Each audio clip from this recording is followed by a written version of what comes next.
Assalamualaikum warahmatullahi wabarakatuh. Perkenalkan, saya Iza Elmaila, NIM 1822041. Di sini saya akan membacakan dan menjelaskan sedikit naskah kontrak bisnis syariah. Bismillahirrahmanirrahim. Qororu, keputusan Rukmun Samaniyah nomor 8 disya'nin berkenaan tahdidu arbahit tujari, pembatasan keuntungan jual beli. Inna, sesungguhnya Majelisa Majma'il Fiqih Al-Islami, konferensi Majelis Ulama Fikih Al-Mun'aqidi telah menetapkan Fiddauratil Mu'tamirati, dalam putaran muktamar rutin Al-Khamis yang kelima bil Kuwait, di Kuwait, min wahid ila sadisul Jumadil Ula, dari tanggal 1 sampai tanggal 6 Jumadil Ula, sanah alfu wa arba'ina wa tis'ah 1409 Hijriah. Au ashrah ila hamsu asyar kanunul ula disambir sanah alfi wa tis'aina wa samanina, atau bertepatan dengan tanggal 10 sampai tanggal 15 bulan Desember tahun 1988 Hijriah.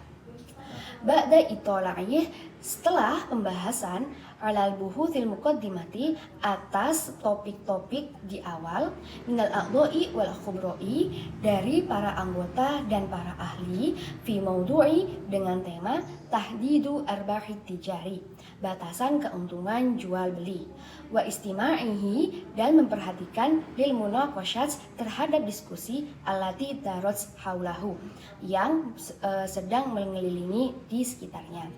Haulahu, hu ini kembali pada Majelis Majma'ul Fiqih Islami ya, pada kalangan ulama fikih. Jadi di sini ulama fikih telah melakukan konferensi dan membuat keputusan yang bertepatan pada tanggal 1 sampai tanggal 6 Jumadil Ula, atau tanggal 10 sampai tanggal 15 bulan Desember tahun 1988. Berkenaan dengan pembatasan atau batasan-batasan dalam keuntungan transaksi Islam.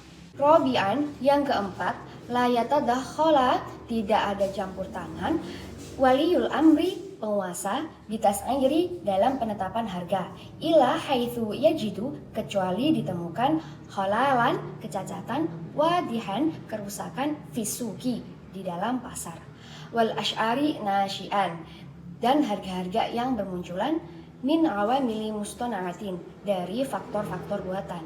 Fa inna, maka sesungguhnya, liwaliyil amri, penguasa, hina inin tadahuli, diperbolehkan campur tangan bil wasail adilatil mumkinah, dengan cara yang adil dan aman, alati takdi, yang menghendaki alatilkal awamili, atas faktor atau penyebab-penyebab itu, wa asbabil khala, dan sebab-sebab cacat, wal ghala'u, dan kemahalan, wal ghubnul fahishi, dan kezaliman yang keji.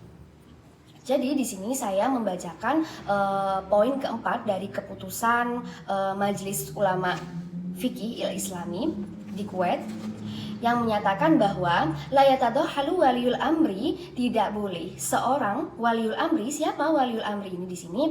Yaitu penguasa atau pemerintah di wilayah tersebut. Bitasyairi, dalam penetapan harga. Jadi seorang penguasa atau pemerintah tidak boleh dalam transaksi ekonomi melakukan penentuan harga. Jadi di sini setiap transaksi ekonomi, setiap kegiatan jual beli, itu semuanya diserahkan pada penjual dan pembeli. Nah, ilah haitsu yajidu halalan wadihan, terkecuali dalam pasar tersebut ada kecacatan, ada kerusakan berkenaan dengan penentuan harga. Nah, seperti apa bentuk halalan, kecacatan maupun wadihan, kerusakan dalam penentuan harga? Disebutkan pada poin ketiga bahwa bentuk dari kecacatan tersebut seperti washi, penipuan, tadlis, pengelabuan, ihtikar, monopoli, dan tazyifi, hakikati ribahi, atau pemalsuan keuntungan yang asli. Nah, kerusakan-kerusakan tersebut menimbulkan asy'ari nasyian min awamili mustana'atin, kerancuan harga dan kondisi pasar yang tidak kondusif. Maka liwalil amri hina idit tadahuli bil wasail ardilatil mumkinati. Penguasa waliul amri di sini boleh mengintervensi atau ikut campur menyelesaikan masalah ini dengan apa? Dengan cara atau perantara yang adil. Allati taqdi ala tilkal awamili wa asbabil khala'i wal ghala'i wal gunul fahishi, untuk menghentikan kecacatan maupun kerusakan itu, di mana kerusakan tersebut itu menimbulkan kegejian dan peningkatan harga yang tajam sehingga merugikan masyarakat. Kita bisa lihat pada poin keempat bahwasanya terdapat peran pemerintah untuk mengawasi dan memberikan perlindungan kepada masyarakat yang melakukan transaksi ekonomi atas hal-hal yang tidak diinginkan atau hal-hal yang merugikan. Konsep ini juga terdapat dalam negara Indonesia, di mana Indonesia sendiri menganut sistem ekonomi Pancasila sesuai pada Undang-Undang Dasar 1945 pasal 33, yang mana inti dari pasal 33 ini bahwa negara Indonesia ini mempunyai hak untuk mengatur kekayaan Indonesia dan berwajib mengawasi setiap kegiatan perekonomian di Indonesia apabila terdapat penyelewengan. Pemerintah wajib mengawasi setiap kegiatan yang tidak sesuai atau yang menyeleweng, karena pada dasarnya tujuan pengawasan dari pemerintah ini untuk menghindari adanya praktik kecurangan, penipuan, monopoli, yang mana semua itu merugikan masyarakat.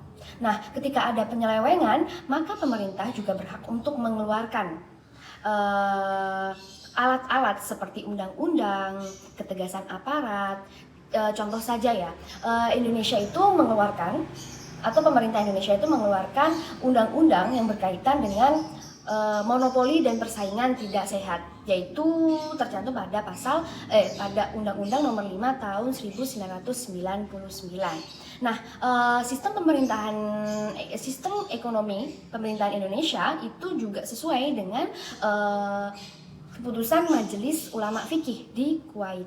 Bila kita menelaah sistem ekonomi di Indonesia dengan keputusan Majelis Ulama Fikih di Kuwait ini, terdapat kesamaan yang mengartikan bahwa sistem ekonomi Indonesia ini juga telah sesuai dengan prinsip syariah. Sekian dari saya, terima kasih. Wassalamualaikum warahmatullahi wabarakatuh.